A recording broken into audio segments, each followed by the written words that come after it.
Hola amigos de la Sodalidad Iniciática.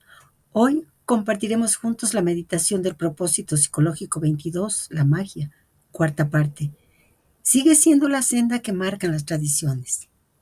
Leeré el texto con fidelidad, tal como fue transmitido, pues es la obra la que contiene el poder de la iniciación y la iluminación.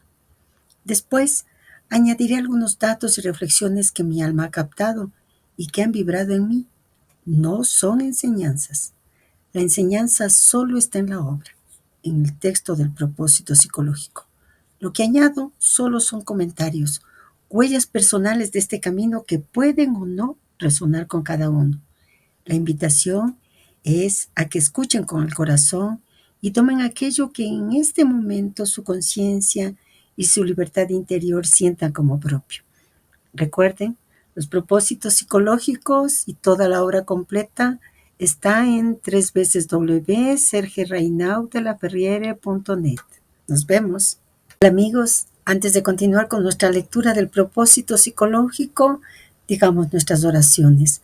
Nada para nosotros, Señor, nada para nosotros, que todo sea para la gloria de tu santo nombre. Haz de nosotros seres compasivos. Conviértete a través de nosotros en lo que eternamente has deseado ser. Que te muestres a mí en la más bella de las teofanías. Y el propósito continúa así. Notaremos rápidamente que esas 4 letras que acabamos de examinar están así dispuestas en un conjunto que se presenta cada vez como un cuadrado mágico, en el que vertical u horizontalmente se pueden leer repetidas las mismas palabras. Llegamos, pues, naturalmente a hablar de esos cuadrados muy empleados en magia práctica. El cuadrado mágico es una tabla de números que sumados de ciertas maneras da un mismo resultado. Así, por ejemplo, el cuadrado de 9 cajas da un total de 15, tanto horizontal como verticalmente. Y podemos ver el cuadrado mágico en nuestro propósito. Esas 9 primeras cifras dispuestas de esta manera forman un cuadrado mágico simple. Cuando el cuadrado mágico puede descomponerse en otros cuadrados mágicos y diversos, es llamado hipermágico, y entre ellos se encuentra entonces el cuadrado diabólico. Los cuadrados diabólicos son aquellos en los que, a pesar del cambio de una fila por una columna, continúan siendo mágicos. Al cuadrado de 16 cajas, por ejemplo, se le llama cuadrado diabólico, pues la constante 34 es obtenida no solamente sumando los números de una misma columna o de una misma fila o de una diagonal, sino aún sumando los números de un cuadrado tomado en el interior de este gran cuadrado. Observemos el cuadrado mágico que nos plantea el maestro y nos da el ejemplo. Por ejemplo, 4 está en la primera fila, 5 más 11, que ya está en la segunda fila, segunda columna, más 14, que está en la segunda fila, en la primera columna, es igual a 34. O aún en el sentido diagonal interrumpido, como 1 más 11 más 16 más 6 igual 34. O entonces tomando el cuadrado exterior como 4 más 9 más 15 más 6 igual 34, etc. Hay para este cuadrado de las 10 y 6 primeras cifras 86 maneras diferentes de obtener el mismo resultado. Es aún un problema dado frecuentemente en los colegios iniciáticos para elucidar cuestiones esotéricas en relación con transposiciones de textos sagrados, búsqueda de llaves para comprender los tratados ocultos, etc. Recordemos la importancia de las operaciones de geometría. En Kabbalah se llama geometría la transposición de las letras de una palabra en valor numeral, para despejar así el verdadero valor de la misma palabra. Ese trabajo se basa sobre todo en los valores esotéricos de las letras de un alfabeto y no en los números de orden de las letras. Bueno, lo que nos plantea el maestro de hacer el cuadrado con esas 4 letras que formaron Tora, Rota y todas las demás, él nos ha presentado en ese último emblema con el que terminamos la meditación en la parte 3. Ahora es importante conocer sobre los cuadrados mágicos. Les recomendamos que vayan al diccionario de símbolos nos trae joyas para comprender su significación profunda, realmente. Y desde todas las tradiciones, desde muchísimas culturas, desde el Islam, desde la tradición cristiana, desde la Cábala, pueblos africanos, culturas africanas, etcétera. Y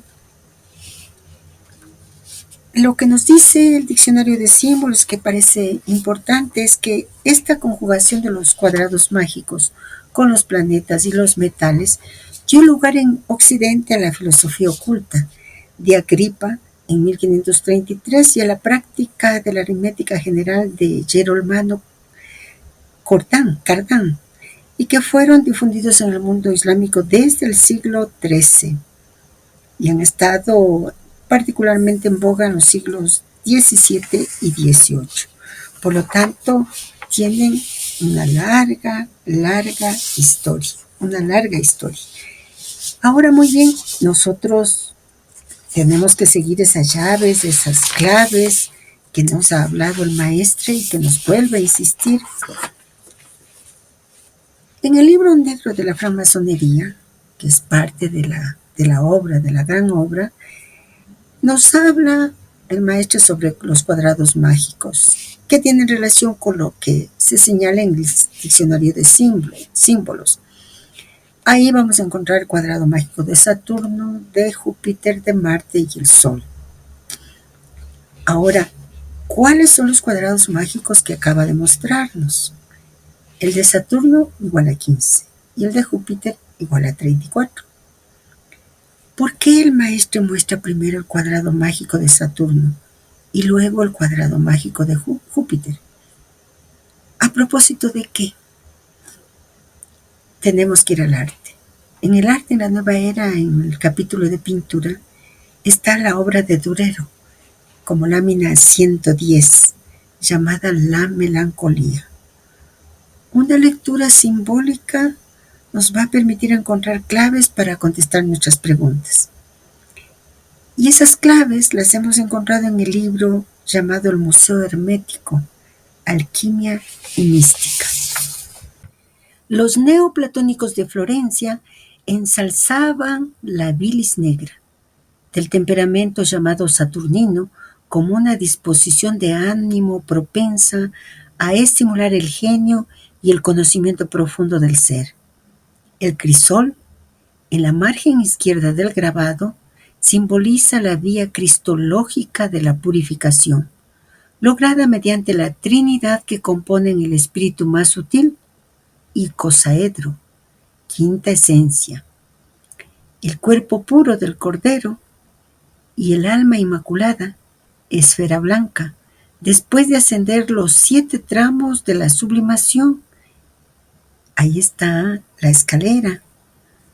El cuadrángulo de signos numéricos encima del ángel es para propiciar el influjo curativo de Júpiter. Es necesario recordar el símbolo del crisol en el mundo de la alquimia para captar aquello que Durero transmitió a través de su cuadro La Melancolía. Representa el proceso de purificación interior. Así como los metales se refinaban en el crisol, el alma humana debía pasar por pruebas y sufrimientos para alcanzar la perfección. Es el escenario de la gran obra alquímica donde se busca la transmutación no solo de la materia, sino del espíritu. Simboliza, por tanto, la transformación y evolución. El fuego del crisol no destruye, sino que revela la verdadera naturaleza de lo que contenía. En resumen, para los alquimistas, es decir, para nosotros, el crisol es tanto una herramienta de laboratorio como una metáfora del viaje interior hacia la sabiduría, la inmortalidad y la iluminación. En ese mundo de correspondencias, ¿cuál es el planeta que simboliza el crisol? Tendríamos que preguntarnos.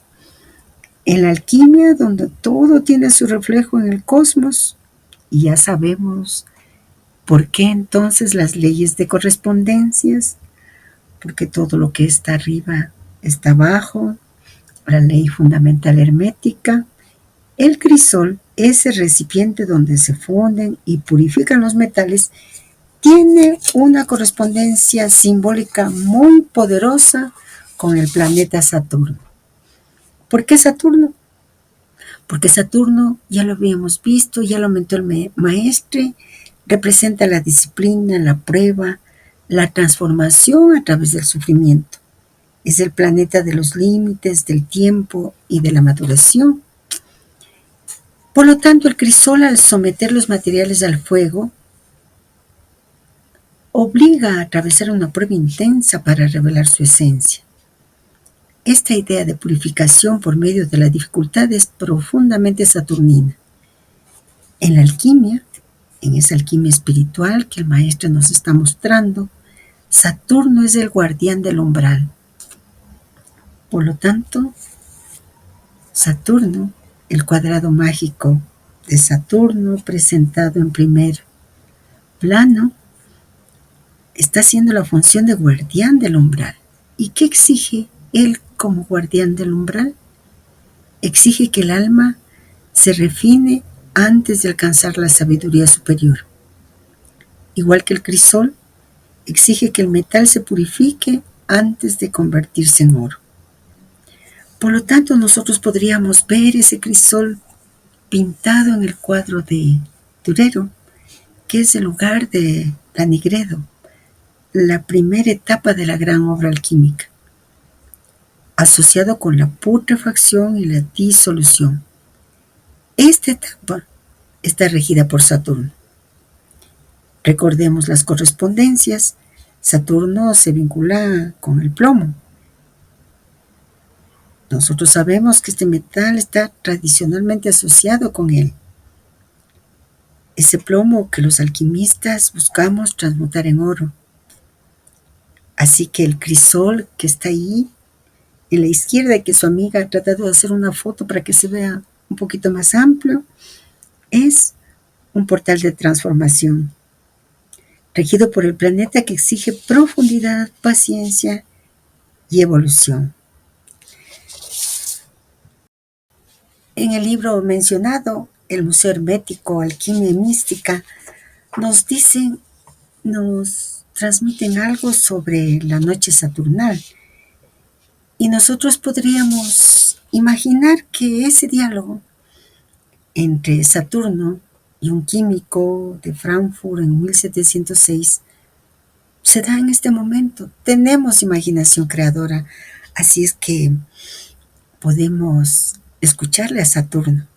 Te digo que yo soy la cosa misma. Si bien tú no puedes tocarme, en mí está el germen de los animales, de las hierbas y de los minerales. Recordemos algo más de Saturno, nuestro guardián del umbral, para que nos deje pasar. Al principio, Cronos, Saturno, reinaba glorioso sobre la edad de oro, de la eterna juventud.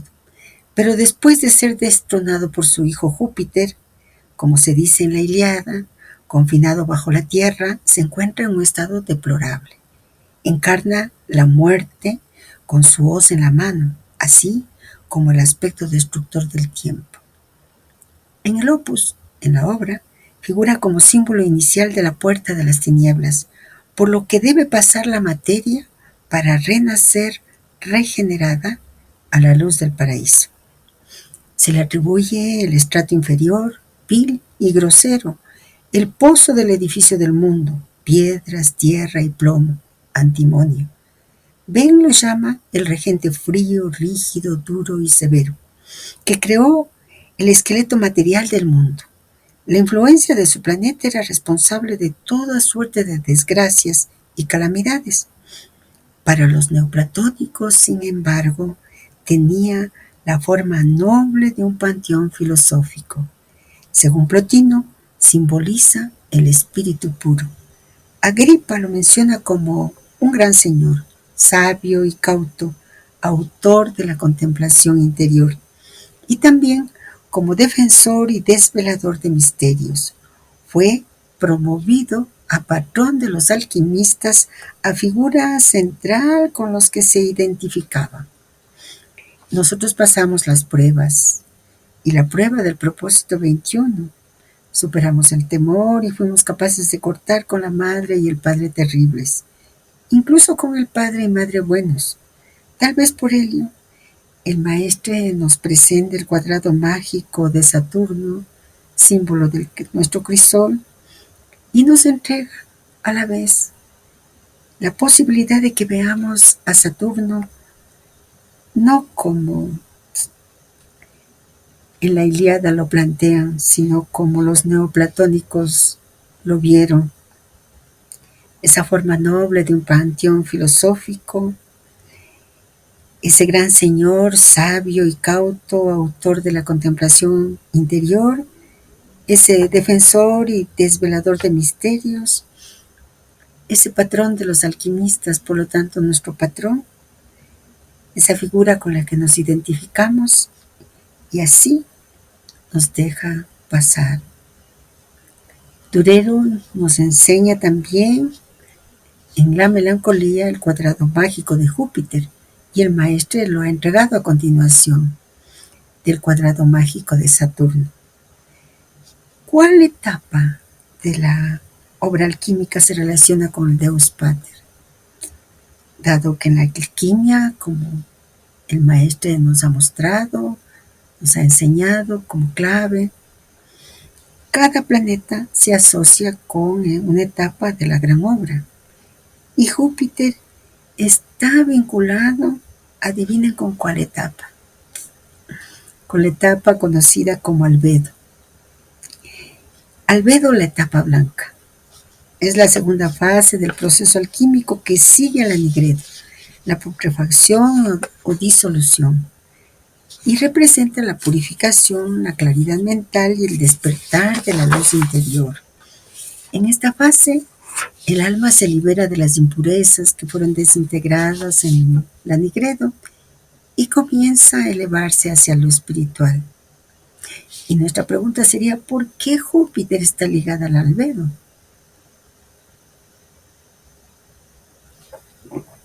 Y nos dan sus características, esas que ha mentado el maestro. Simboliza la expansión, la sabiduría, la generosidad y la justicia.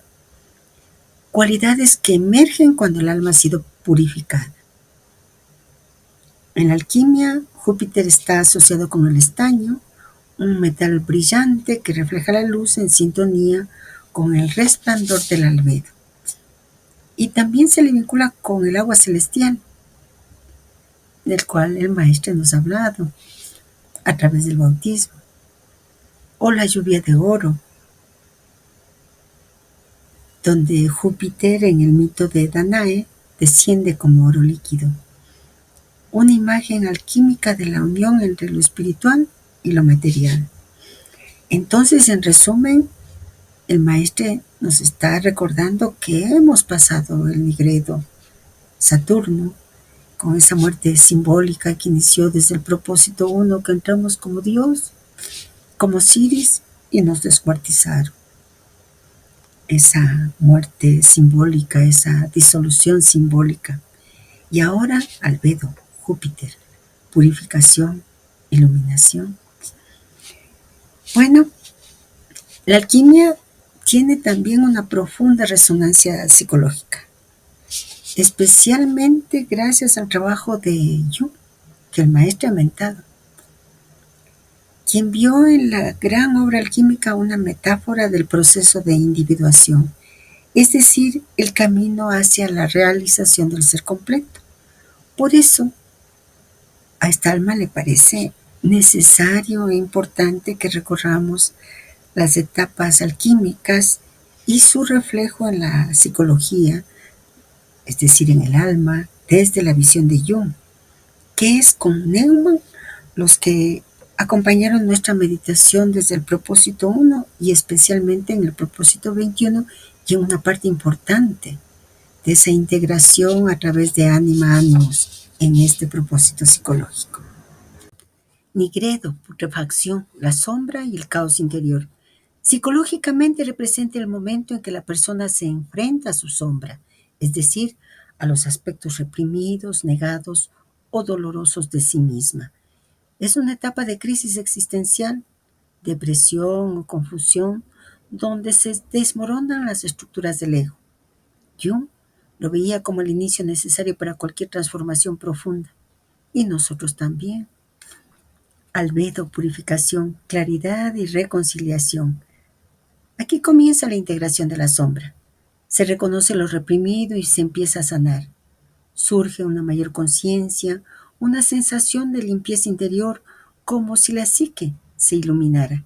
Se asocia con el desarrollo de la intuición, la compasión y la comprensión de uno mismo. Citrinas, iluminación, despertar de la conciencia superior. Aunque algunos alquimistas la omitían o la fusionaban con el albedo, Jung la consideraba clave, porque representa el despertar espiritual, el surgimiento de una sabiduría interna. La persona empieza a vivir desde su centro verdadero, no desde el ego. Rubedo, integración, unificación del ser, es la culminación del proceso, la individuación. El yo consciente y el inconsciente se han integrado y el individuo vive en armonía consigo mismo. Se manifiesta como una sensación de plenitud, propósito y creatividad auténtica. Nuestro amigo Jung, iniciado como era, logró comprender que la alquimia no solo busca transformar metales, sino busca esencialmente transformar el alma. Entendió que los símbolos alquímicos eran expresiones del inconsciente colectivo y que el viaje del alquimista era el mismo que el del buscador interior. Fabuloso Jung, ¿verdad? Para cada uno de nosotros estos dos cuadrados mágicos, al hablarnos de dos etapas del proceso alquímico, nos permiten dilucidar internamente en qué etapa estamos, qué falta para completarla o qué no logramos renunciar todavía. En términos jungianos diríamos, estamos enfrentando nuestra sombra, los aspectos reprimidos, negados o dolorosos de nuestra vida. Estamos experimentando esa crisis existencial que nos produce depresión o confusión, donde se desmoronan las estructuras de nuestro ego. Pero debemos recordar que esta etapa es necesaria para encontrar nuestra transformación profunda. Si hemos superado la crisis, el guardián Saturno nos deja pasar y comienza la integración de la sombra. Se reconoce lo reprimido y se empieza a sanar. Por lo tanto, sigamos con el propósito psicológico. Veremos ahora la aplicación directa de esos cuadrados mágicos en sus llaves transpuestas para las necesidades de las operaciones prácticas en magia, con la ayuda de talismanes, pantaclos, símbolos de direcciones, atributos emblemáticos, etc. Recordemos que es imposible en esta corta exposición, que no es más que una ayuda a memoria, reproducir el conjunto de datos y toda la documentación necesaria que se encuentra fácilmente en las obras de gran vulgarización, pero sobre todo en los textos clásicos que tratan de la magia ceremonial con el uso de objetos, su confección, su modo de empleo, etc. Se sabe también que las operaciones deben hacerse a ciertas horas y bajo ciertos aspectos planetarios. Así, recordemos que es usual tomar la primera hora, así como la octava, como pertenecientes al planeta que corresponde al día. No es, naturalmente, una coincidencia que la luna sea el día de la luna, martes el día de Marte, miércoles el día de Mercurio, etc., ya que si bien esos nombres se corresponden etimológicamente en latín, los pueblos anglosajones lo aplicaron igualmente con dioses de otros nombres de la mitología nórdica. De Tim, dios de la guerra, se ha hecho Tuesday, martes relacionado con el Marte guerrero. Woden, dios del saber, corresponde a Wednesday, miércoles es Mercurio, la inteligencia. De Thor, dios del trueno, proviene Thursday. Jueves en inglés es Júpiter, el Zeus del Olimpo. Frigga, la diosa de la belleza, ha dado a los ingleses el Friday, viernes, Venus, etcétera, etcétera. Qué bien que pronunció el inglés con los días de la semana, al menos eso, ¿no? Las 12 horas tienen pues sus equivalentes como sigue. Y nos presenta un cuadrito en donde está la hora, el planeta, genio, ángel.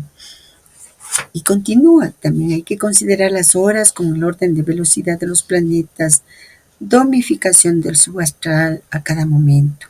En Italia medieval el día comenzaba en el crepúsculo y entre los judíos con la aparición de las estrellas.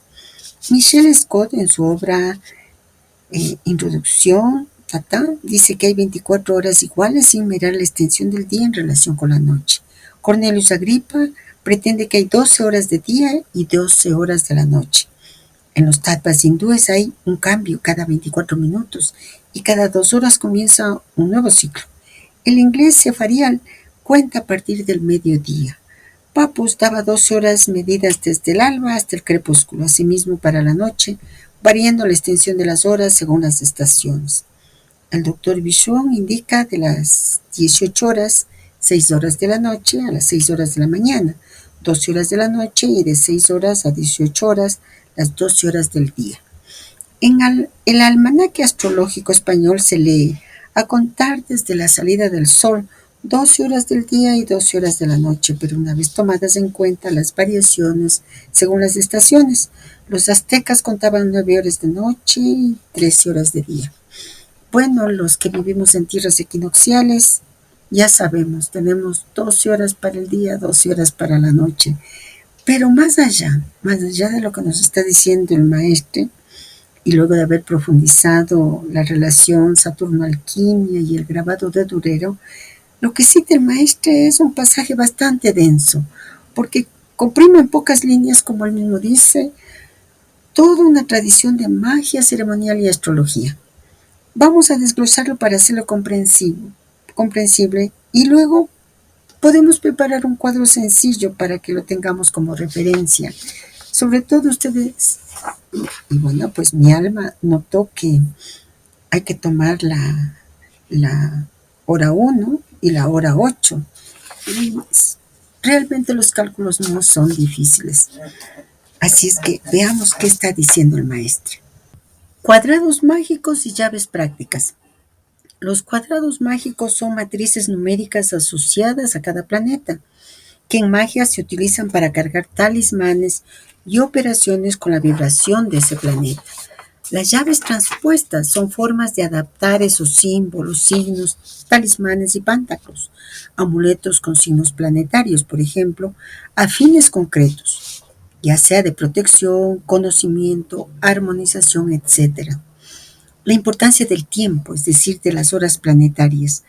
Cada operación mágica no solo considera el día regido por un planeta, ejemplo lunes, luna, martes, Marte, etc., sino también la hora. Las horas planetarias se cuentan de manera especial. No son siempre de 60 minutos fijos. Su duración cambia según la longitud del día y de la noche en cada estación. Hay diferentes tradiciones, que son las que cita el maestre.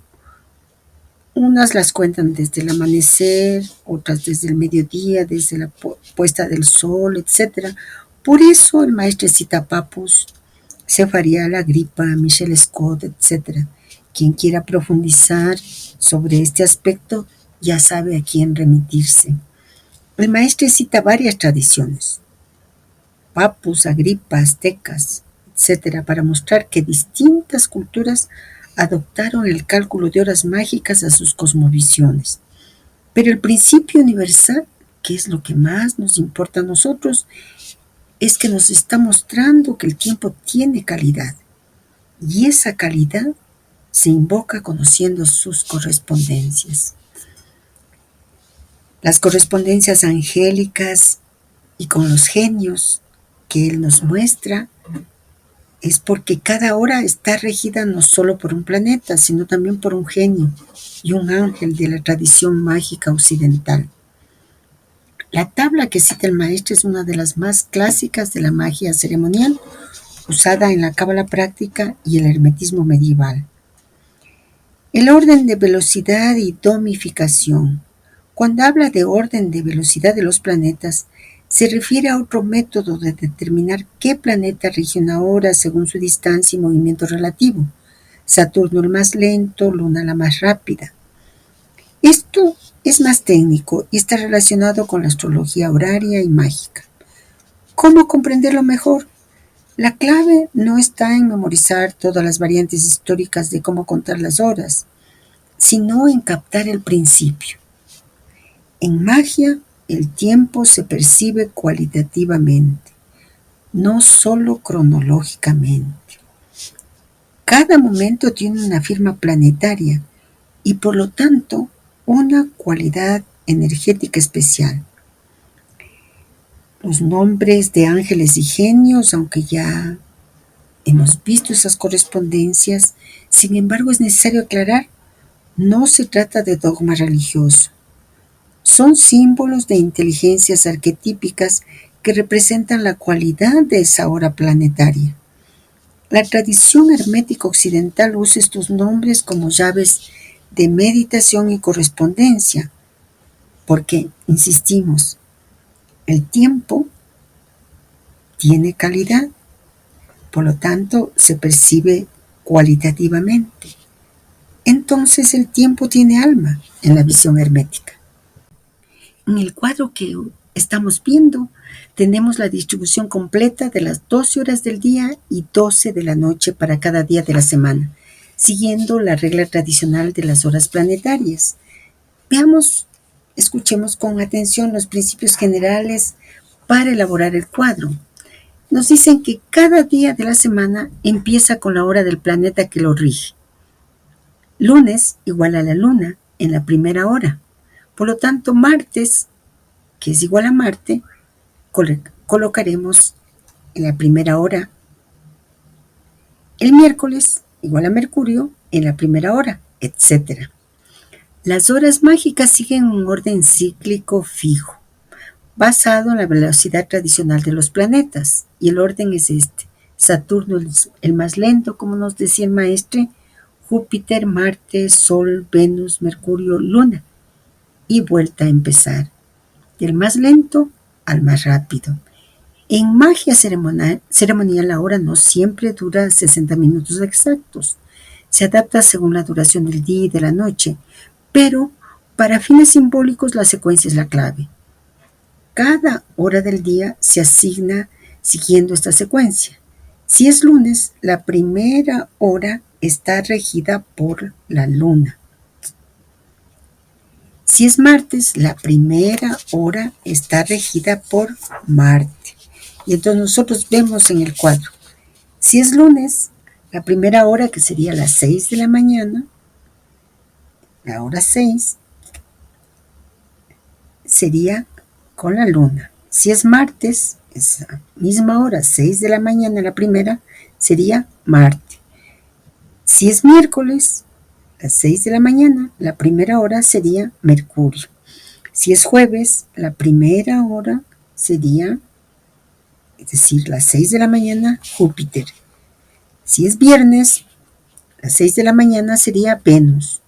Y si es sábado, la primera hora, 6 de la mañana, Saturno. Y en domingo, la primera hora sería nuestro trabajo con el Sol. Y si nosotros vemos, realmente este orden que nos están dando es importante, porque si nos dicen que el orden es Saturno, Júpiter, Marte, Sol, Venus, Mercurio, Luna y vuelta a empezar, veamos lo que pasa el día lunes. Empezamos con Luna y vuelta a empezar, ¿qué sería? Volver a Saturno, por lo tanto la segunda hora es Saturno, la tercera hora es Júpiter, la cuarta hora es Marte, la quinta hora es Sol, la sexta Venus, Mercurio y nuevamente la Luna. Y fijémonos en esto. El maestro nos ha dicho que la primera hora y la octava hora sería del mismo planeta. Podemos ver claramente. En lunes, la primera hora corresponde a la Luna y la octava también.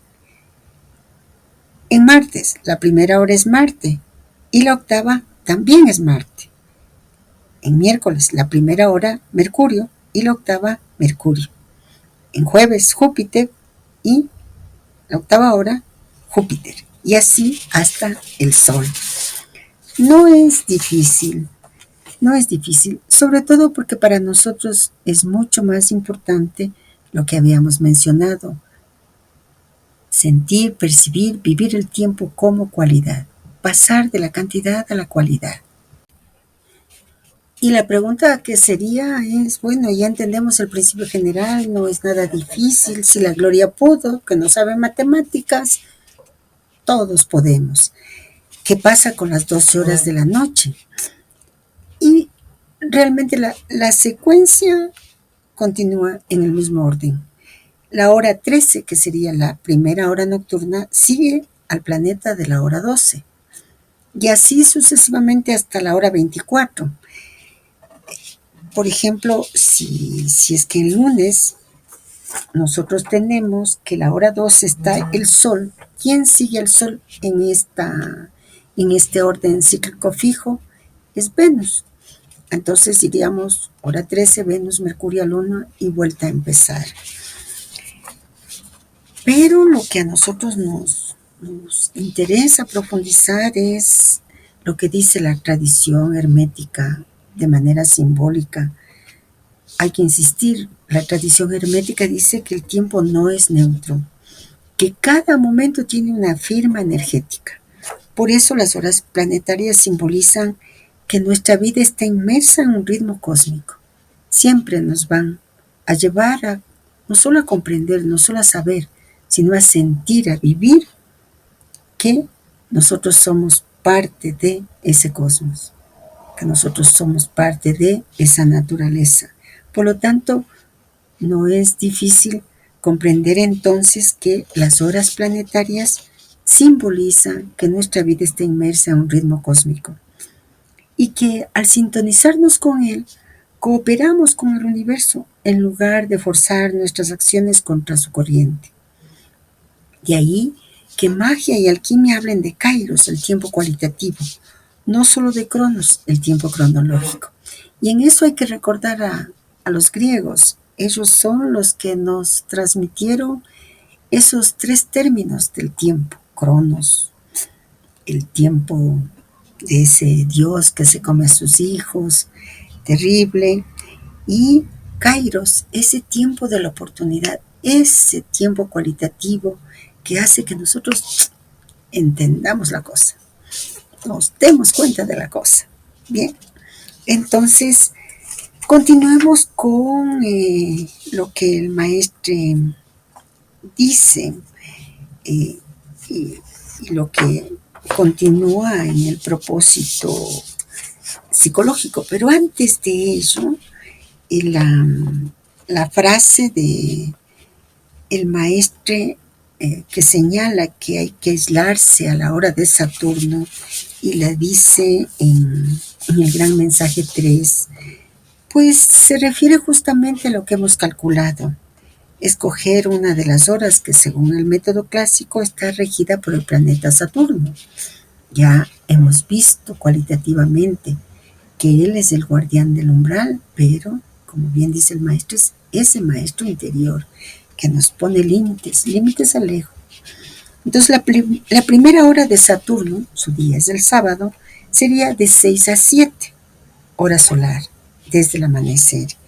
La segunda hora de Saturno sería de 13 a 14 horas. La tercera hora de Saturno sería de 20 a 21 horas, ya en la noche.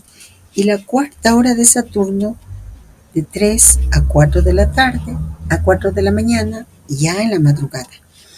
Estas horas se repiten cada 7 en la secuencia planetaria.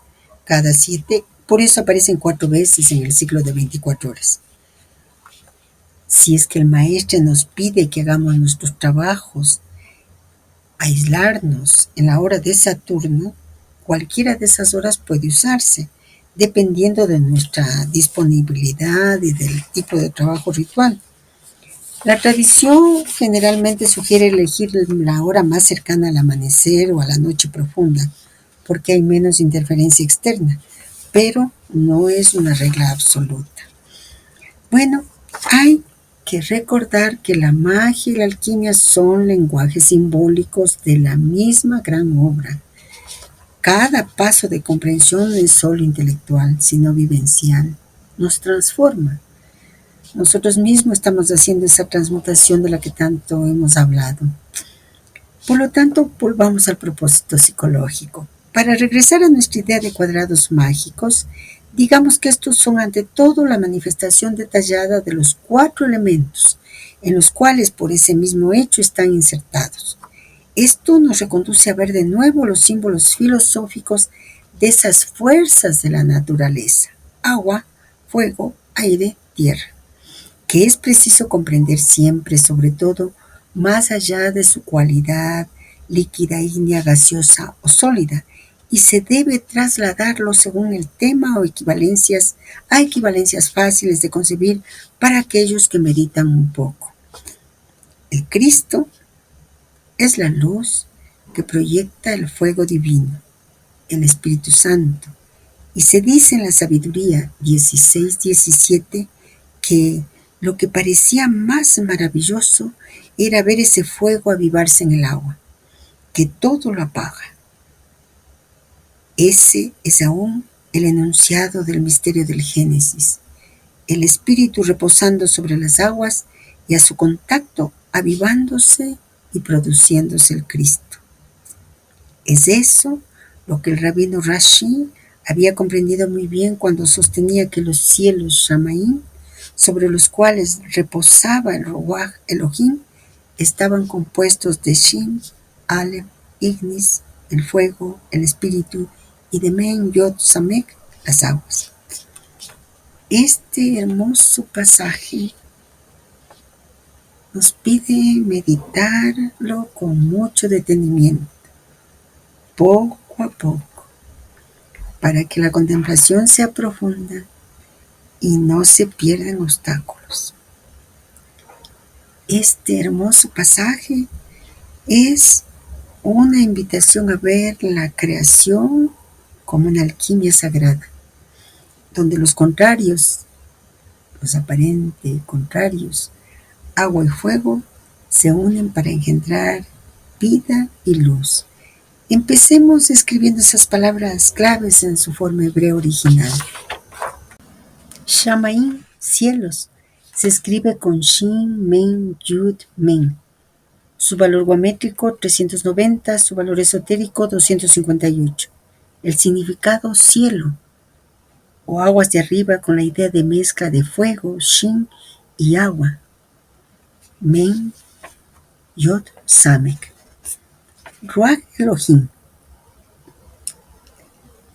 el espíritu, Elohim, Dios. En Génesis 1:2 se lee: y el espíritu de Dios se movía sobre la faz de las aguas. Cristo es la luz que proyecta el fuego divino, el Espíritu Santo, nos dice el maestre, e introduce una clave iniciática. La Sabiduría 16:17 habla de un misterio: el fuego que se aviva en el agua. Este simbolismo es alquímico. En el origen de la creación, el espíritu fuego reposa sobre las aguas primordiales y de ese contacto surge el Cristo, la luz manifestada. Recordemos lo que nos transmitieron en el propósito 7. El espíritu del muy alto descendió sobre María y la cubrió con su sombra. En el Génesis, ese mismo espíritu, Ruach Elohim, había descansado en el seno de las aguas, y es de esa copulación misteriosa que nace el fenómeno de la vida. El Ilé, látex virginal, elemento de la pasividad universal. Los cielos, Shamaim, sobre los cuales descansaba el Ruach Elohim, eran compuestos de Aleph, Shin, Ignis, el fuego, el espíritu, y de agua, Men, Yod, Samek, Mis, las aguas. Ahora introduce la comprensión de Rashi, ese rabino medieval. Él observa que la palabra hebrea Shamaim, cielos, está formada de Shin, Aleph, Ignis, fuego, espíritu, y Men, Yod, Samek, aguas. Así, los cielos son una unión de fuego y agua, espíritu y materia en armonía. ¿Cómo meditar todo esto? O tal vez deberíamos decir, hay necesidad de meditarlo. El fuego que se enciende y da origen a la luz es el Logos, que se manifiesta por la transmutación alquímica, Cristo en sí, la cristalización del ser. Esa, la luz interior, se aviva cuando toca nuestras propias aguas. Se manifiesta en nosotros, en nuestra pasividad, que se convierte en el receptáculo, en el atanor alquímico. El Génesis dice, el Espíritu de Dios se movía sobre la faz de las aguas. Aquí los cielos Shamaín y el Espíritu Ruach Elohim se encuentran. El fuego divino y las aguas primordiales se abrazan. El maestro ve en esto una clave alquímica y mágica. Toda creación interior comienza cuando el fuego de la conciencia se posa sobre las aguas emocionales y vitales para elevarlas y transmutarlas. Por ello, si nos atrevemos, podemos decir que el sentido oculto que nuestra alma descubre es que la creación y la transmutación alquímica ocurre en nosotros cuando fuego y agua, cielo y espíritu se unen armónicamente. En la Sara Abelio, el Sefer Yetzirah, y lo que el maestro expresa es, tal vez, ir al centro del simbolismo. En la tradición cabalística, las 3 letras madres, Aleph, Men, Shin, son principios creativos fundamentales. Shin se vincula con el fuego, Men con el agua y Aleph con el aire, espíritu que los equilibra. El Sefer Yetzirah enseña que de estas letras emanan los cielos y la tierra, es decir, toda la manifestación. El maestro, al decir que el Cristo cósmico surge de la unión del fuego divino, Ruach, espíritu indio, ígneo y de las aguas primordiales Mayim, está resonando con la misma intuición. El Cristo, no solo como persona histórica, sino como el Logos universal, el Adam Kadmon, la forma arquetípica de la humanidad y de toda la creación redimida. Ese nacer de nuevo de agua y espíritu, del diálogo entre Jesús, el Cristo, con Nicodemo, cobra así un sentido mucho más profundo. Se trata de la reactivación en nosotros de ese principio crístico, que está latente en la matriz misma de la creación. Por eso, los antiguos veían en el Génesis al Ruach Elohim vibrando sobre las aguas, y el espíritu fecunda la materia y de ahí surge la vida y la conciencia. En términos alquímicos y mágicos, esta es la transmutación fundamental. Unir el Shin, fuego divino, y el Men, aguas de la materia, en el Aleph, espíritu equilibrante. De ahí surge el Hijo del Hombre interior, el Cristo vivo en cada uno, reflejo del Adán Kadmon. Todas las tradiciones auténticas apuntan a este mismo misterio de unión de contrarios. Cuando Jesús dice a Nicodemo es preciso nacer de nuevo del agua y del espíritu, en Juan 3:5, no se refiere a un simple rito externo, sino a un proceso interior de regeneración que nos recuerda a Inri, cuyo significado profundo es, en lenguaje simbólico y místico, lo que el maestro explica, y con el Génesis mismo.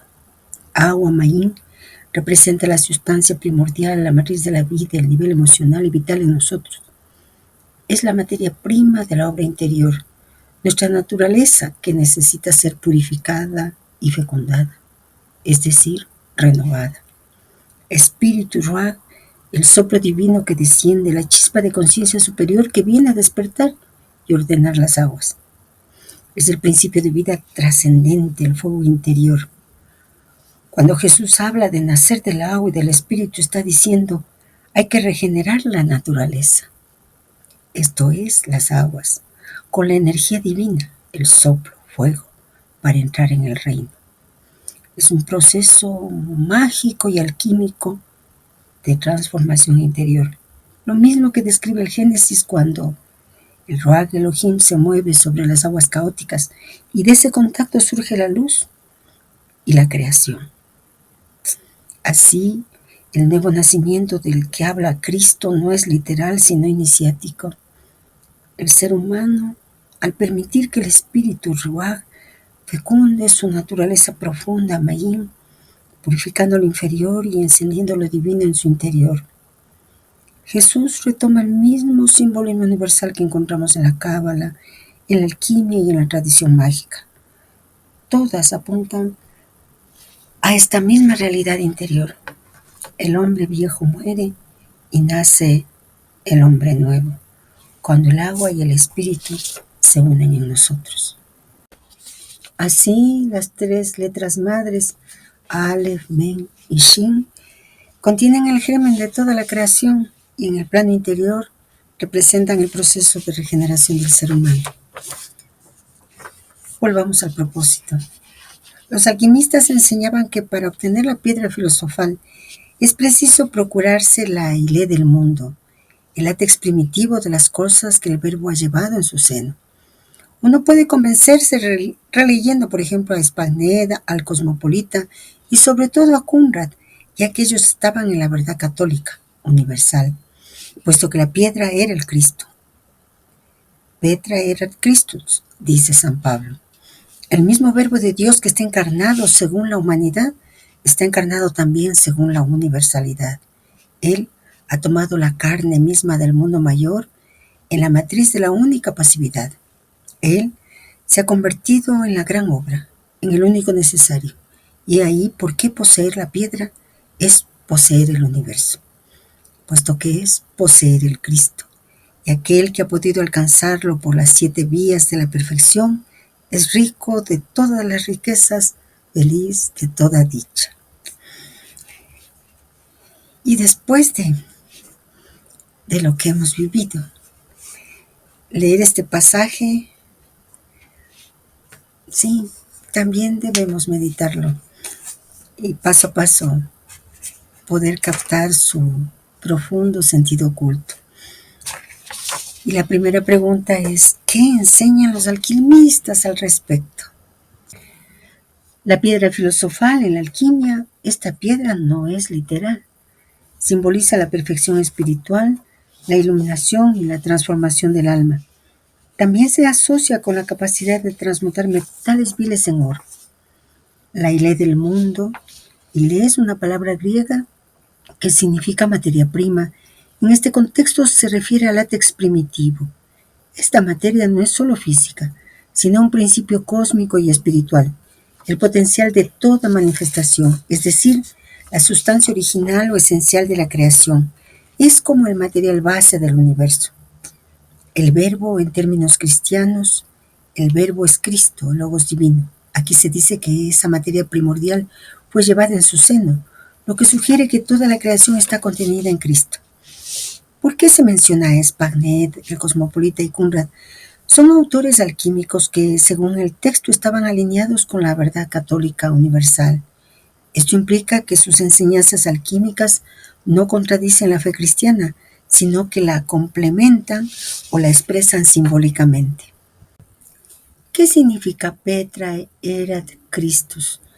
Es latín y significa la piedra era Cristo. San Pablo lo dice en la carta a los Corintios, la primera, en 10:4. Afirma que la roca de la que bebían los israelitas en el desierto era Cristo. Es una cita que refuerza la idea de que la piedra filosofal, en su sentido más elevado, representa a Cristo mismo. Así, la alquimia no solo busca transformar metales, sino también alcanzar la unión con lo divino.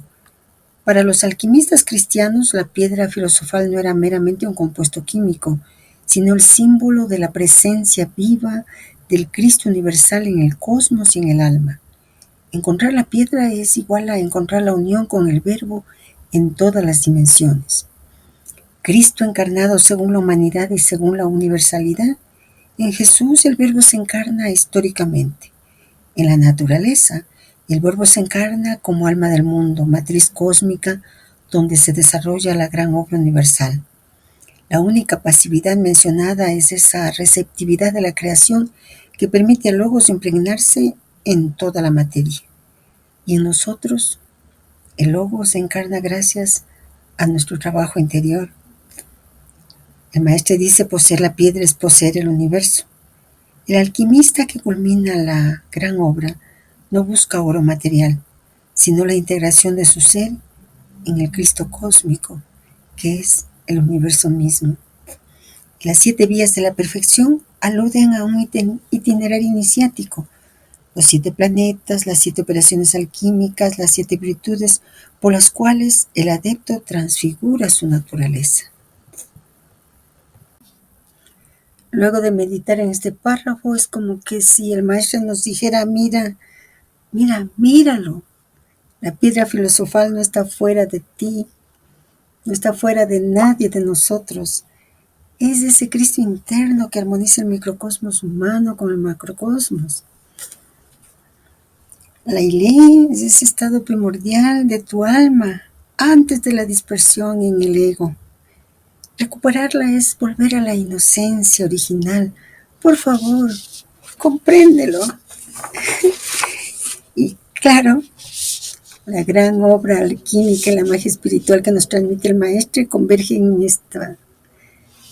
La meta no es poder realmente, sino esa plenitud y esa unión con el Logos. Volvamos a la lectura del propósito.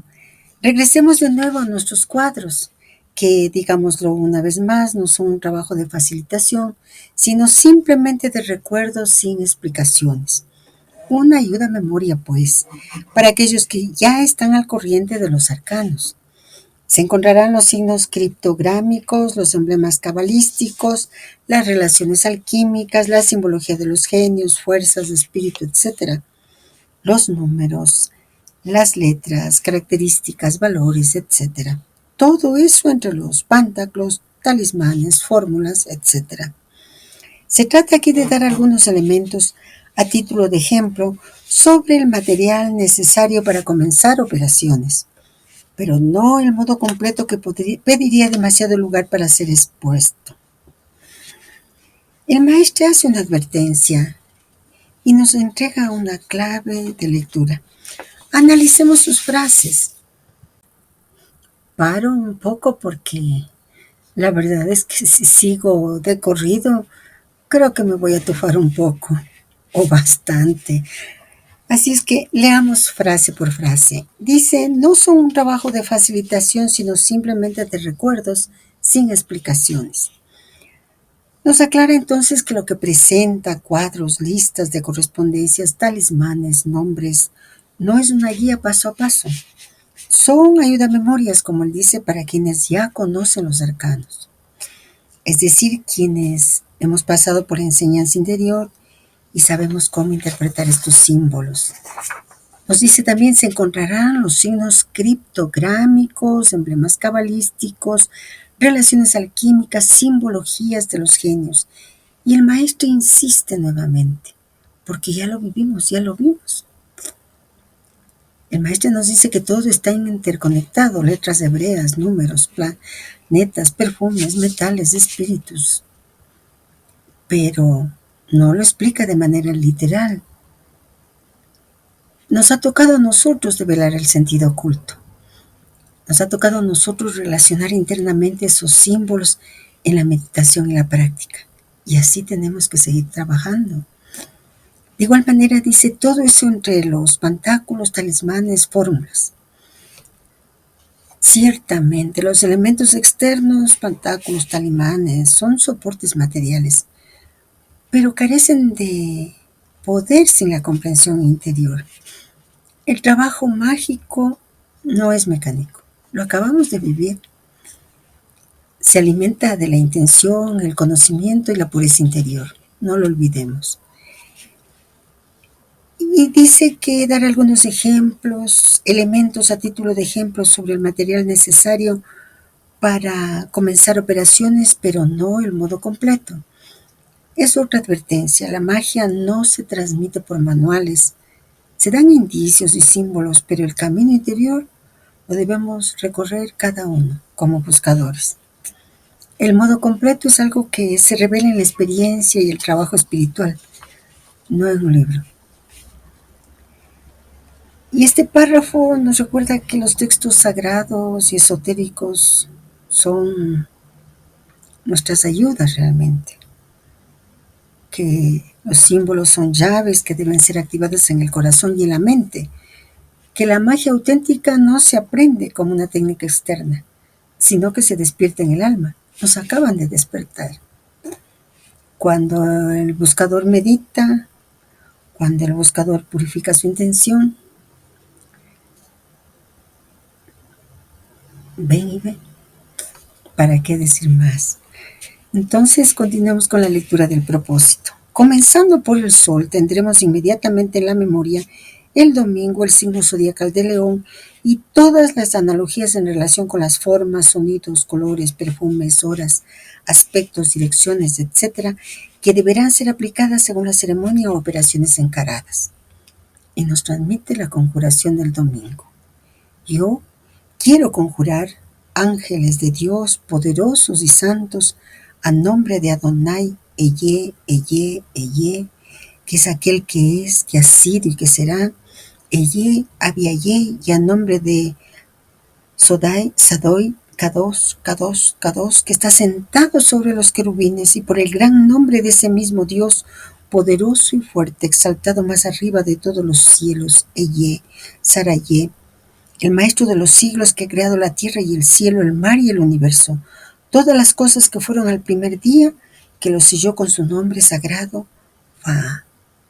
Yo os conjuro también por los nombres de los santos ángeles que comandan a la cuarta legión, que sirven en presencia del muy poderoso e ilustre Salamia, por el nombre del Dios viviente y por todos los nombres que han sido aquí proferidos, yo os conjuro, santo ángel Miguel, vos que presidís el día domingo por el nombre adorable de Adonai, Dios de Israel, que a crear todo el universo, me acordéis el efecto de todos mis pedidos, según mi voto y mi deseo sea en y generalmente en todas las cosas que me serán útiles y necesarias. Particularmente el desligamiento del mundo carnal de la sensación, la liberación de la sed de los deseos terrestres. Y nos entrega el cuadrado mágico en números, en letras hebreas y en el alfabeto que se transpone con nuestros signos. De igual manera está la posición en el zodiaco, el demonio, no considerándolo como nos enseñan en la Iglesia Católica, sino como ese daimon que vimos, y el espíritu. Y está el cuadrado mágico nuevamente, el ángel Miguel, y las correspondencias del domingo, de los ángeles, del aire, sus ministros, etcétera, etcétera. Cada uno lo puede ver en su propósito. Y nos indica que los perfumes para este día y esta invocación, el sándalo rojo, azafrán, heliótropo, laurel, ámbar amarillo, tornasol, francesilla, muérdago, lavanda, naranjo, es el metal precioso quien domina aquí, el oro. Pero en el sentido de Ahor, luz, en Egipto, el Ahur de los persas, el Heye Ahur del tercer versículo de la Biblia, que la luz sea, el lumen del lúmene de San Juan. En el Ahura Mazda de los persas, al final de los nombres asirios, Asur es Bau Resh, en el cual el punto de carácter se encontraba arriba del Bau, haciendo la vocal brillante representada por O, como en el Om tibetano convertido en Aum. Este término asirio se convierte en Bau Resh con el punto de carácter al interior del Bau, haciendo una vocal oscura encerrada. Así pues, fue a partir de ese momento que el signo del esplendor fue extinguido y Abraham apareció para iniciar el mundo, llevando los misterios indecibles de su nación prevaricadora. Y aquí hay una larga nota. Primitivamente había 7 caracteres en hebreo para designar las vocales. Se sabe que el alfabeto de 22 letras no comporta más que consonantes. Esos 7 caracteres eran como el símbolo de los 7 glifos planetarios y servían para invocar a los espíritus, cada uno de cuyos nombres comienzan con una de esas vocales. Aleph, vocal dulce, representada por A; G, vocal más fuerte, representada por E o H; Het, vocal muy fuerte, pectoral, que vale como E, H, Che. Bau con un punto al interior, vocal oscura encerrada, representado por O, U, Y. Bau con un punto arriba, vocal brillante para O. Yud, vocal durable, representada por I. Y allí, vocal cultural profunda, representada por Jo, Gu. Se cita el Oriente como cuna de las civilizaciones, ya que por una evolución natural la luz del sol nos viene del este. Oriente significa levantarse de luz, y es así como la Iglesia Católica designa aún al Cristo en una de sus antífonas de Adviento: Oh Oriente, esplendor de la luz eterna y sol de justicia. O como lo había pronunciado el profeta Malaquías 4:2, y se levantará para vosotros los que teméis mi nombre el sol de justicia. Y se revelará a vos que teméis mi nombre, sol de justicia. El Señor, sol de justicia, como dice el Hebreo capítulo 3:20, Se reconoce en el Shemesh hebraico el Samás, caldeo que ilumina el mundo. Horus, simbolización de Dios, esencia suprema por el sol, su atributo visible, y que la Iglesia Católica ha conservado desde los primeros tiempos del cristianismo, tornando el coro hacia el oriente y dando en el medioevo forma solar a las custodias que sirven de extensión eucarística del cuerpo de Cristo. Corolario y explicación de las enseñanzas de Pitágoras. No hables en contra del sol. Después de aquí que toma toda su significación el lumen del lumen, el fiat lux, el fuego del signo de león, etc. Y nos presenta un anagrama con la F, fe, fiat, fuego, la L, libertad, lux, león. Leo sánscrito, el quinto signo del zodiaco es el domicilio fijo del sol, aunque naturalmente en astrología tradicional no se cuenta ese signo más que durante el tiempo en que lo recorre el sol en su movimiento aparente cada año, entre el 23 de julio y el 22 de agosto, variando por otra parte un día o dos cada año. Los coptos contaban del 25 de julio al 24 de agosto. Mesori, la divinidad protectora, Har Me Akouti. Hay que grabar los talismanes con los nombres del espíritu, Bershel o Barchiel, en oro puro y cuando la luna esté en el signo de los peces. Combate la inflación de los ojos, las quemaduras, etc. Es naturalmente la característica de la tribu de Judá, San Judas, pero aún es preciso tener en cuenta otras analogías o atribuciones. Abu, caldeo, Murdad, persas modernos, Homada árabe, Distro sirio-macedonio, Shebot siriaco, Garmapada persas bajo los Aqueménides. Para los genios buenos o malos se relaciona con Sagán, Seratiel, Ameretat, genio antiguo, es Dios protector, Alat, la dama con la varita mágica, Dedegar en acadio, el fuego haciendo fuego, etc. El maestro nos entrega la conjuración del domingo como una verdadera síntesis de magia solar y su sentido oculto. Para meditar en este texto conviene verlo en varios niveles simbólicos. ¿Qué representa el domingo y el sol? Domingo, día del sol, Cristo luz. Es el comienzo de toda operación. El sol como principio de iluminación interior. Por eso se invoca a Micael, el arcángel solar, y se pide desligamiento del mundo carnal y la liberación de la sed de los deseos. El oro domina este día, pero no en el sentido material, sino en el sentido de or, luz, el fiat luz, el génesis, el lumen del lumen del prólogo de Juan. El sol es también símbolo del Cristo cósmico, el Adam Kadmon en el centro de los mundos. Por eso la iglesia antigua orientaba el altar hacia el oriente, hacia el este, Oriens, el lugar de donde nace la luz. La conjuración, el sentido interior de esa fórmula que el maestro cita, no es solo una plegaria ritual, sino un llamado de alineación con el sol interior. Invocar a los ángeles solares, Michel y sus ministros, es abrirse a la fuerza de la conciencia que ilumina todas las tinieblas. Se pide el desligamiento del mundo carnal, de la sensación, no como desprecio al cuerpo, sino como liberación del apego y la esclavitud de los sentidos. Así, el rito solar no busca poder externo, sino el Cristo en el corazón. El simbolismo profundo de la luz y las vocales. El texto menciona las 7 vocales originales de la tradición hebrea como símbolos de los 7 glifos planetarios. Estas vocales eran vibraciones de invocación. Cada nombre divino comienza con una vocal que abre un canal a una fuerza cósmica. Bau con punto arriba brillante, luz solar radiante. Bau con punto interior oscuro, luz interior oculta. Esto muestra cómo la luz puede apagarse si se encierra en sí misma. De ahí la referencia a Abraham, llevando el misterio de la caída y la regeneración.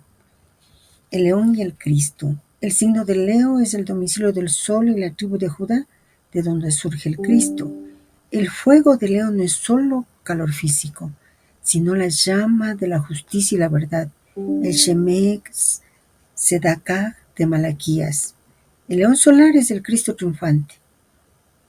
Oh, oriente, esplendor de la luz eterna y sol de justicia. La magia solar busca esa energía de amor y voluntad divinas. El maestro nos entrega en una frase algo muy potente. Él nos dice, es pues aquí que toma toda su significación el lumen de lumine, el fiat lux, el fuego del signo de león, etc. Y recordemos que el lumen de lumine es luz de luz y fiat luz es hágase la luz. ¿Cómo entender la frase completa del maestro? La frase parece ser que nos sugiere que en este punto del camino espiritual o alquímico todos los símbolos convergen. La luz divina que ilumina desde lo alto, lumen de lumine. El acto creador que da origen a la transformación, fiat lux. Y el fuego interior que impulsa el alma hacia su realización, fuego de león. Es una frase que el proceso alquímico, espiritual, iniciático ha alcanzado un momento clave. La revelación de la luz interior, la manifestación del espíritu en la materia y el despertar del poder solar en el corazón del iniciado.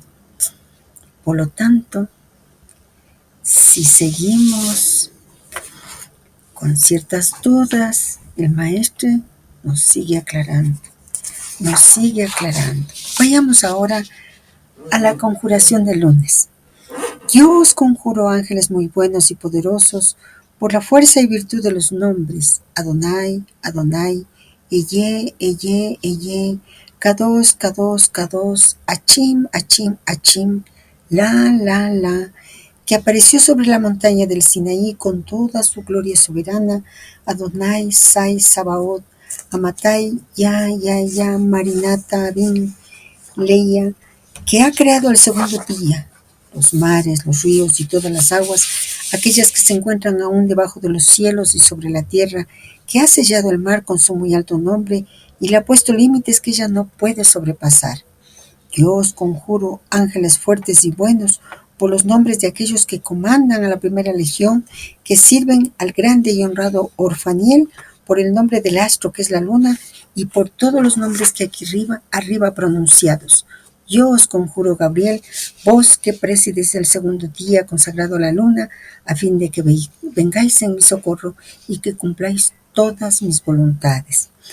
Y nos presenta el cuadrado mágico de la luna, tanto en números como en letras hebreas, el espíritu, la posición en el zodiaco, el ángel, con la misma estructura, una estructura parecida a la conjuración del sol.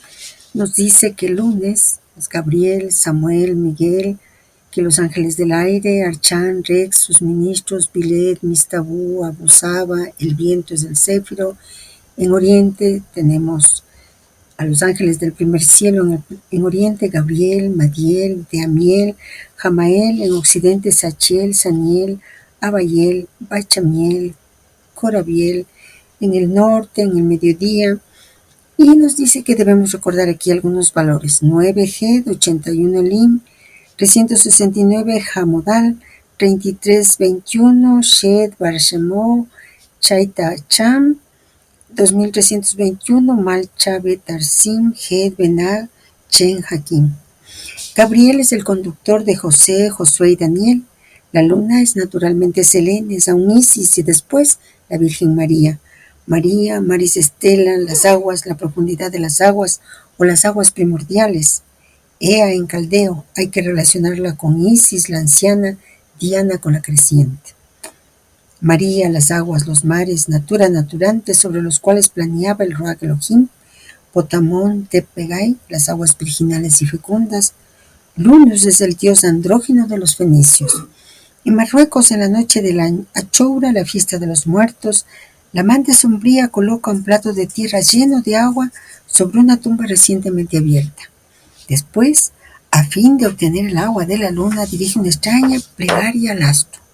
Oh luna, tú que subes del agua amarga del mar, tú que vistes al mundo con tus rayos, envíame, oh luna, 3 demonios judíos, 3 demonios cristianos, 3 larvas provenientes de los mataderos y que ellos me traigan al maldito cuya madre ellos conocen, aun si él se encuentra en Bagdad.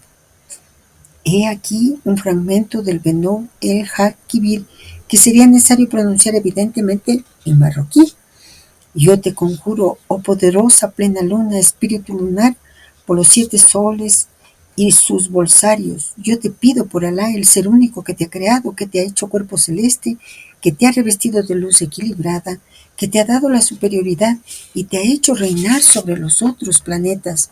Yo te conjuro, oh Beder, oh plena luna, oh luz, acoge mi pedido, oh Demesquel, en el nombre de Alá, el universal, el supremo y el omnipotente. El generoso que coge toda plegaria, el próximo de quien quiera que se dirija a él. Pronto, pronto, las tablas en las cuales se inscribe la manifestación formal del Espíritu Santo sobre la hora. Toda obediencia es debida a Alá y a su mensajero. Que tú manifiestes y hagas salir de ese tesoro, de esa operación mía, por cuenta de Jibrail, el ángel nombrado para los astros, para los reinos celestes y para la tierra, en el nombre de aquello que lleva como fuerzas misteriosas el sello de Salomón, el hijo de David, desligado de la luz viviente del trono del Todopoderoso y del Todo Clemente.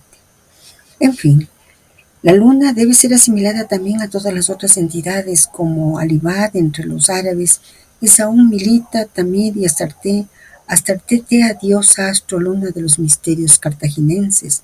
También se le puede asimilar a Chat con los 2 cuernos y sobre todo a Neit, la generadora de Amon-Ra. La plena luna es Raka, Anumati y sobre todo Soma, el dios viviente que se convierte en una diosa. Así como el término sánscrito Chandra, que es luz, y en ese sentido fue aplicado tanto al astro rey, el sol, como a la reina de los planetas, la luna. Es la luz completa en tanto que ojo del día o ojo de la noche, pero ante todo como luz espiritual, prana del rayo, en cierta forma. La nueva luna es Kuhu en védico, Sinivali, el primer día, Nemonia. Meditemos también sobre las derivaciones Isi, Isis, Isa y en fin Isaac, el ojo de la luna. En cierta manera el sol de occidente. El sol se levanta al este y se acuesta al oeste mientras aparece la luna. Isaac, acostando, muerto y aún sobre Sem, signo de la duración relativa, que no es el nombre del hijo de Noé más que en el sentido de aquel que ha sido elevado. Así como Noaj simboliza el reposo de la naturaleza, en ese plano la luna se convierte en Sem, Semele, Sem, alada, o aún en Sim y Lis, o sea, aproximadamente semejante al sol, cuando ella está en su plena luna.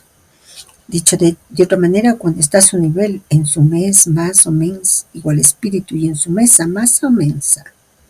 Las tablas de Moisés o Mosá, latinizado así diríamos pues que más es amensa la mesa latina, como más es amens el mes o mejor el espíritu de la luna. Y aquí una nota.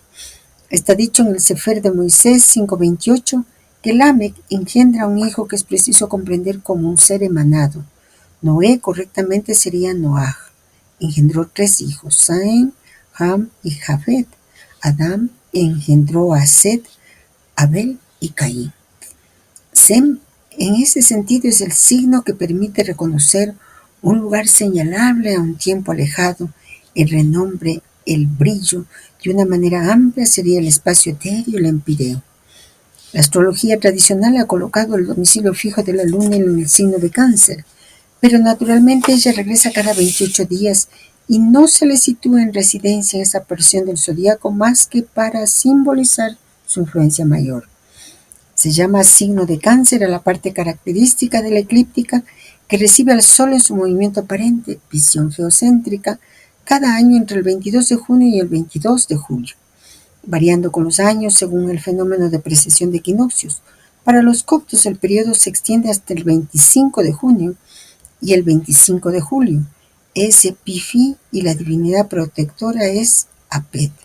Los talismanes son grabados en plata como el espíritu Muriel. Se suspenden el lunes a la hora de la luna menguante. Aquí tendremos la tribu de Zabulón, San Simón Canamita, Pero es preciso tomar en consideración aún las otras atribuciones y similaridades como Belit caldea, Caulina sánscrito, Mag hindú, Dausui asirio, Tamos judío, Tir persas modernos, es el nombre antiguo del genio Tistriya, Aducames entre los persas bajo los aqueménidas, para los genios buenos o malos, Radar, Faquiel y naturalmente toda la continuación de las otras concordancias. Qué hermoso texto para meditar y cuánta riqueza simbólica encierra. Vamos paso a paso para no perdernos en la abundancia de nombres y asociaciones. El maestro, gracias a él, no busca que memoricemos todo mecánicamente, sino que entremos en el sentido oculto, en este caso el sentido oculto de la luna, de Gabriel y de las aguas, en su dimensión cósmica y espiritual. Meditemos brevemente sobre la estructura de la conjuración. Invoca 3 veces una serie de nombres divinos, Adonai, Eye, Kadosh, con la repetición triple típica de la liturgia hebrea y cristiana. Indica plenitud y poder. Recuerda el segundo día de la creación, cuando Dios separó las aguas y estableció límites al mar. Génesis 1, 6, 8. La luna es símbolo de esa mediación entre aguas superiores e inferiores, el reflejo de la luz solar, la mediadora de las mareas, lo que regula los ritmos vitales. Gabriel y los ángeles lunares. Gabriel, Dios es mi fuerza, preside lunes, como mensajero de la encarnación y conductor de José, Josué y Daniel. Siempre que se menciona a Gabriel hay anuncio, gestación, revelación. La luna se asocia con Isis, María, Neia, Astarte, Soma, todas figuras de la Madre Universal, de la matriz de las aguas primordiales. Los nombres de los ángeles de los 4 puntos cardinales, Gabriel al oriente, Sachiel al occidente, etc., expresan la universalidad de la presencia lunar. El agua y la luna, símbolo de pasividad fecunda. María, Maris Estela, estrella del mar, las aguas virginales sobre las que reposa el Ruach Elohim. La luna como receptáculo, espejo y matriz, así como el sol proyecta luz, la luna la recibe y la distribuye. En alquimia esto es el principio femenino, la materia prima que fecundada por el fuego solar da lugar a la obra. Por eso se invoca en operaciones mágicas vinculadas a sueños, intuición, gestación de proyectos, purificación. El maestro da una enorme lista de nombres de culturas diferentes: Isis, Selene, Ney, Soma, Astarte, Chandra, etc. Esto no es erudición vacía, es para mostrar que el arquetipo lunar es universal. Cada tradición ha percibido la misma realidad espiritual con nombres distintos. Igual con los nombres de Dios, Adonai, Yah, Marinata, son vibraciones y fuerzas, no simples palabras. Fue muy hermoso entonar la referencia a ese rito popular, la oración marroquí a la luna, porque nos ilustra cómo en todos los niveles, incluso en la magia simpática popular, la luna se percibe como intermediaria entre el mundo visible e invisible. Y bueno, la pregunta que surge es: ¿a propósito de qué nos habla de la luna? Nosotros sabemos que la luna refleja la luz del sol en la noche. Así que es a propósito de nuestra alma, porque ahora nuestra alma refleja la luz divina en el mundo sensible. Gabriel, el ángel de la luna, anuncia y revela al corazón lo que el espíritu fecunda. ¿Y qué ha fecundado? El Cristo interior. La luna regula las aguas, es decir, nuestras emociones, nuestro inconsciente. Si está iluminada, plenilunio, muestra su máxima semejanza con el sol, el Cristo. Si está en sombra, se oculta en el misterio de la noche. Otra prueba más. No es suficiente. Vayamos al próximo conjuro. Yo os conjuro, ángeles fuertes y santos, por los nombres sagrados de Ya, Je, Va, An, Aye, Eli, Ay, Elibra, Elohim.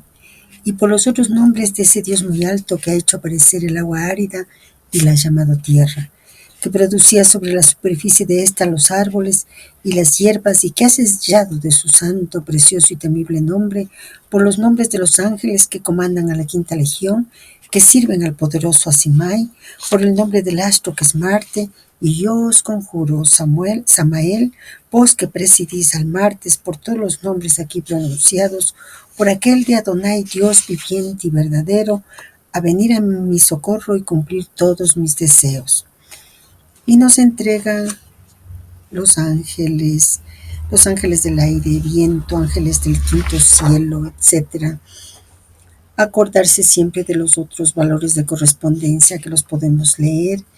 Y respecto a los perfumes, ruda, euforbio, tabaco, horno, glosa, ajo, pimienta, mostaza, pimiento, aloes.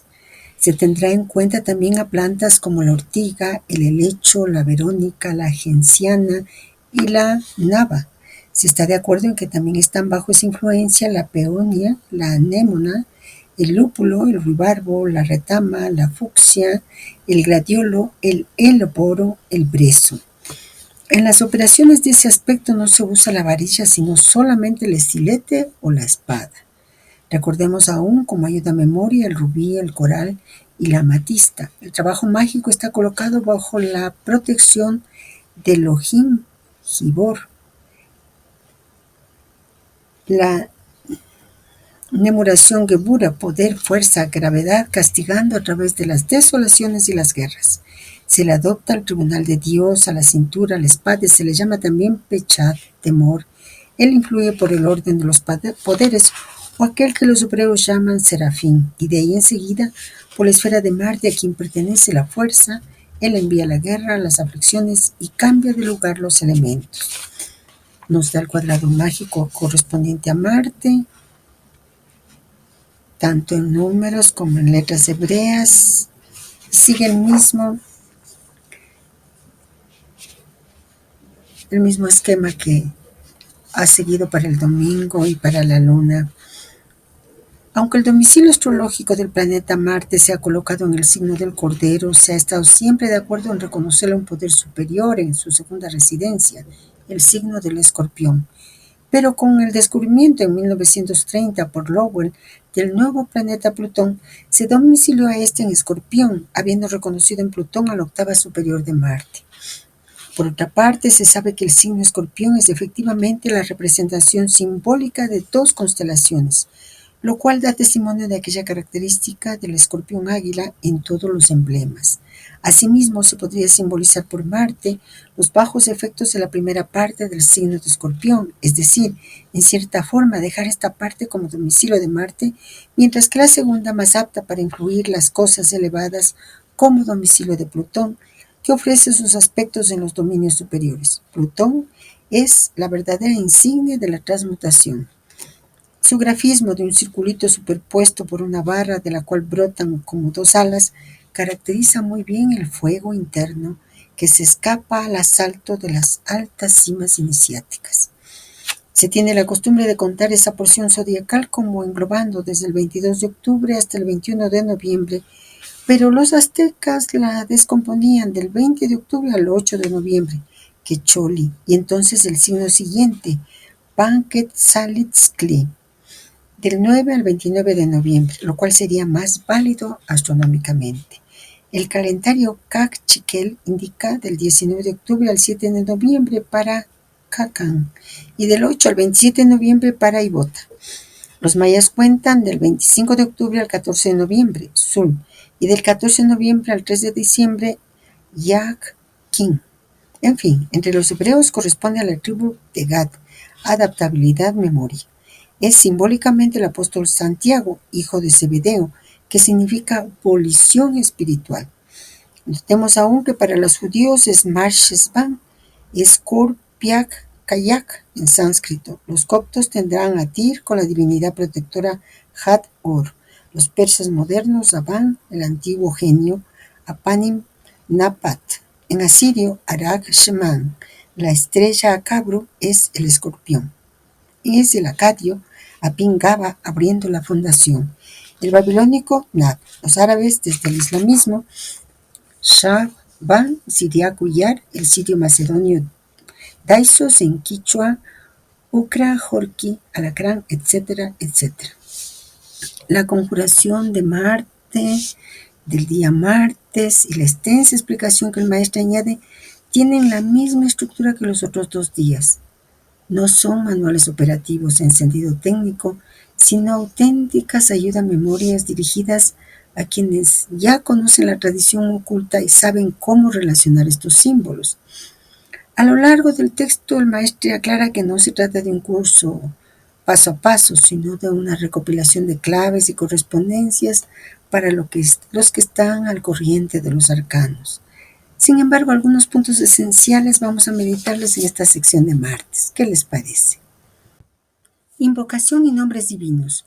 Como en las otras conjuraciones, invoca la energía de Dios a través de múltiples nombres sagrados, combinaciones hebreas como Yah, Jehva, Elohim, y también términos que parecen fórmulas sonoras para establecer una vibración precisa.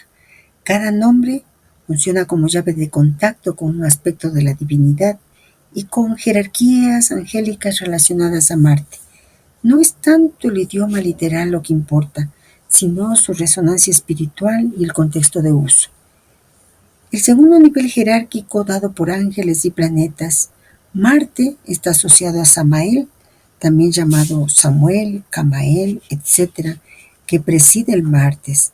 En la tradición cabalística, Samael es ambivalente, ángel de la fuerza y del rigor, pero también de las pruebas.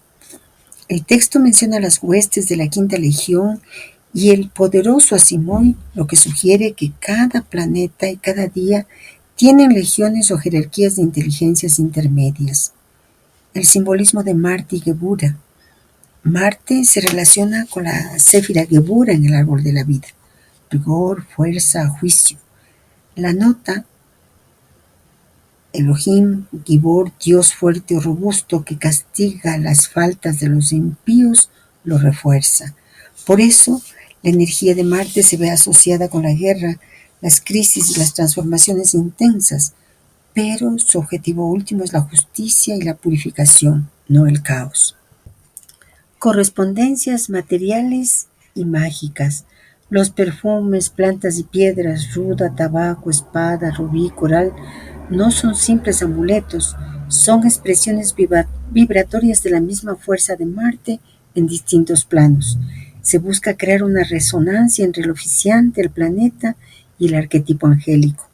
La indicación de usar el estilete o espada y no la varilla indica que el martes está bajo el signo de la voluntad y la acción directa, no de la mediación sutil.